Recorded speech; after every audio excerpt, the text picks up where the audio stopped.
Hi, my name is Steve Golub. I teach international development and legal empowerment at Berkeley Law School and at Central European University in Budapest. I also consult, research, and write for various international organizations concerned with these fields.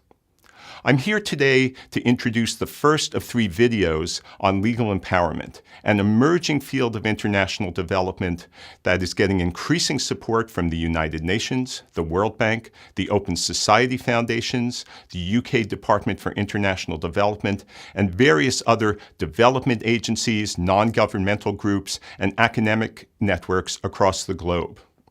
In this video, I'm going to talk about what is legal empowerment, to give you an initial overview of the field. Now, a lot of what you're going to hear today and in the other 2 videos is the world according to Steve Golub. It's consistent with how many other individuals and organizations view this field, but I don't pretend to talk with everyone involved with or concerned about it. So, what is legal empowerment? Here's one definition that a lot of people use. Legal empowerment is the use of law and rights specifically to increase disadvantaged populations' control over their lives. Well, what do we mean by those terms? Let me unpack that definition a little bit for you. Let's start with the notion of what disadvantaged populations are. Of course, that involves the poor. They're the biggest kind of disadvantage you can have in the world.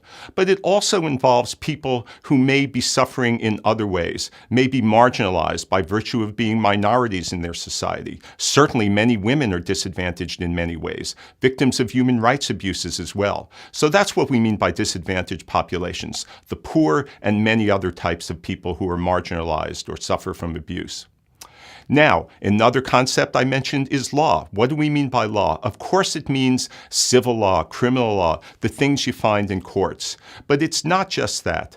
It can mean also administrative law and regulations. That is, not things courts necessarily decide or are passed by parliaments, but things that are decided on a local level or decided by ministries. Yet another kind of law that's very important for law and development generally and for legal empowerment in particular is traditional law. Because, in fact, most people in many rural societies across the world turn to traditional forms rather than to formal state systems. Okay, so that's the law. What about rights? Well, rights certainly can involve international human rights. They're very important. But more often, when we talk about legal empowerment, when we see it in action, it involves people using national laws, local laws, regulations, traditional law, as I mentioned, because that often is what more directly impacts their lives. Okay, I mentioned people's control over their lives. Well, what does that mean? Well, it certainly involves increasing their incomes or assets or protecting their incomes or assets. That's a core concept of legal empowerment, of fighting poverty. But control over their lives is consistent with a concept introduced by Amartya Sen, the famous Nobel Prize-winning economist. It's in development as freedom. So it's not just economics, it's people's physical security. It's health, it's safety, it's housing. It's a whole bunch of important concepts and values and priorities for people. Finally, I mentioned in the definition that it involves specifically what affects the disadvantaged populations of the world. And I want to emphasize specifically because this is where legal empowerment differs in some key ways from where most money and most support goes for law and development.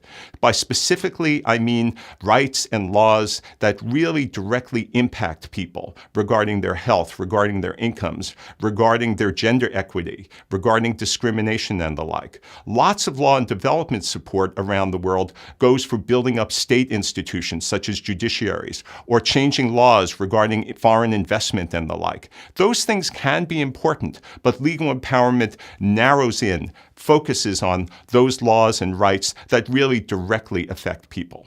Okay, enough about the definition. Let's move on to a few distinguishing features of legal empowerment. One point I want to reinforce is the way in which it focuses on the poor as opposed to how mainstream or orthodox approaches to law and development focus on building up government institutions. That really is worth repeating and really worth remembering.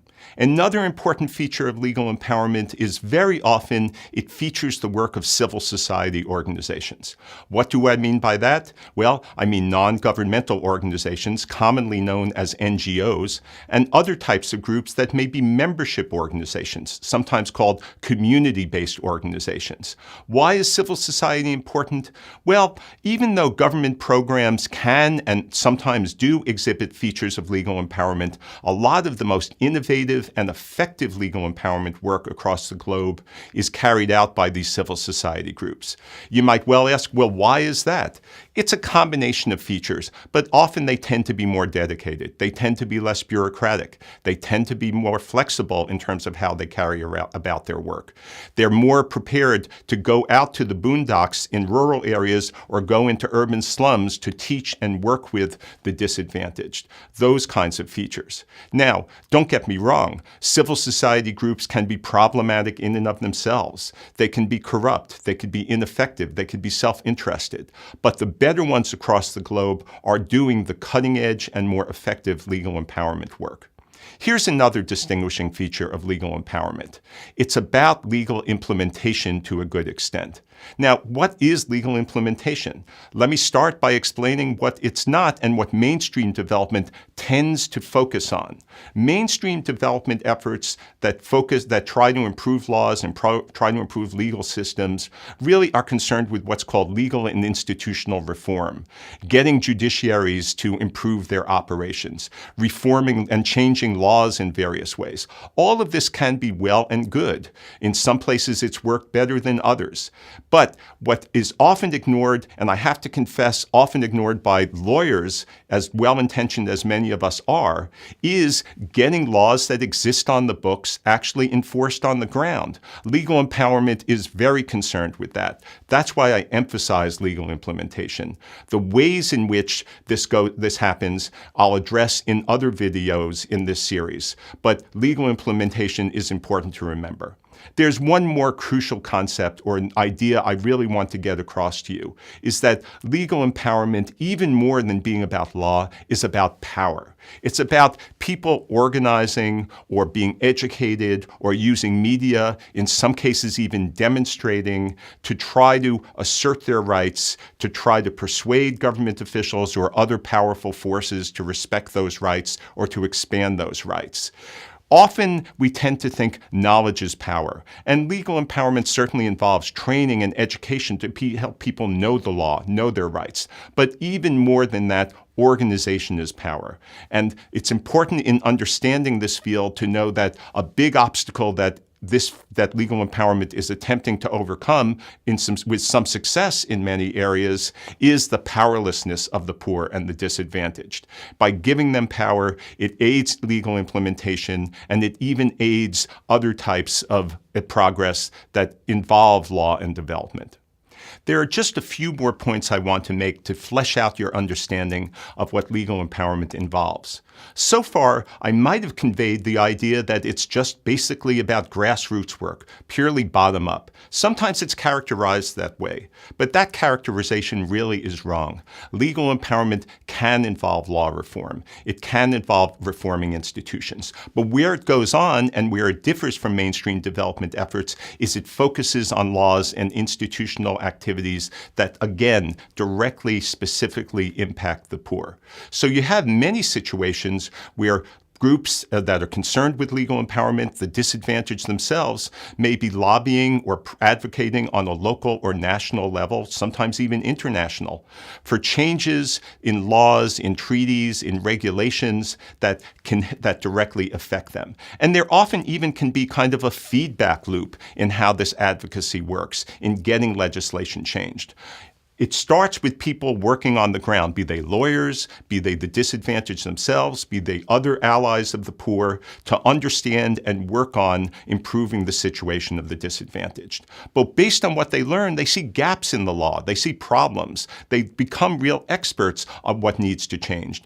Then, by virtue of advocating, informing legislators, informing government officials where they have enough power and influence to do so, often working with other allies in society, they get the laws changed. They get the regulations changed on a local or a national level. Then the feedback loop continues. Having achieved those changes, they go back to the work of legal implementation. So legal implementation, feeding into legal reform, feeding into legal implementation. Things don't always work as neatly as that. As we know, the world is a complicated place and development is tough to do. But that's why I'm emphasizing that legal empowerment is not just about the grassroots. It works on a policy and law reform and even constitutional reform level as well. Another thing I want to emphasize about legal empowerment is that even though the term was coined just a decade or so ago in the 2001 study by the Asia Foundation, commissioned by the Asian Development Bank, in many ways this work has been going on for decades, just under other guises, under other rubrics. Legal aid is legal empowerment. Legal services for the poor is legal empowerment. Sometimes there are some countries or groups that use more specific terms: developmental lawyering, alternative lawyering, public interest litigation, social action litigation. All of this is legal empowerment work. Now, if this work has been going on for decades, why am I talking about it here today? Why are you watching this video? Why might it be worthwhile? Well, one point is that even though it's been going on for decades, in the grand scheme of development and even law and development funding, it's a drop in the bucket. It gets much less support than mainstream law and development work. Perhaps after thinking about legal empowerment, we might consider that it might merit more political and financial support from governments and from the international community. Here's another thing worth being aware of regarding legal empowerment. So far, I may have been describing it or come across as describing it as just a subset of law and development. I've contrasted it with mainstream approaches focusing on state institutions, changing laws regarding foreign investment or contracts and the like. But I may have come across as saying, hey, it's just part of the big law and development picture. If so, let me correct that. There's a whole emerging stream of legal empowerment that looks at how it integrates with other development fields: public health, education, irrigation, a whole local governance, a whole host of fields that to some extent law has been insufficiently integrated with. I'm not going to get into that now. I'll get into that more in the second and particularly the third of this series. I'm not just saying that to try to get you to watch the second and third, but because discussing this new emerging trend in legal empowerment itself is better addressed down the line in this series. One final point.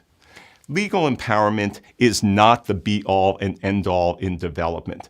It is an important tool for helping specific populations and improving specific policies and laws in a number of countries. But there is no magic bullet in international development, and while legal empowerment deserves more support, political and financial, I don't want to present it as something that will cure all the world's ills. I wish it were, but to be honest, it isn't. But it is a very important tool towards some important ends. So that's what legal empowerment is. In the next two videos, we're going to talk about how it operates and why it's important. Thanks for watching.